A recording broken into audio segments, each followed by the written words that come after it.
اللهم صل على محمد وآل محمد. بسم الله الرحمن الرحيم.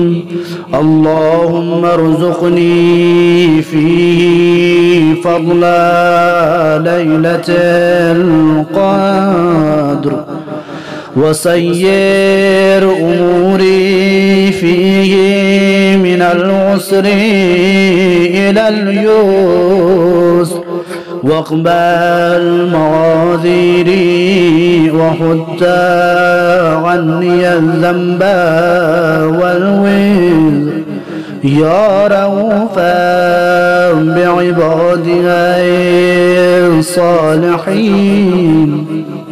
اللهم صل على محمد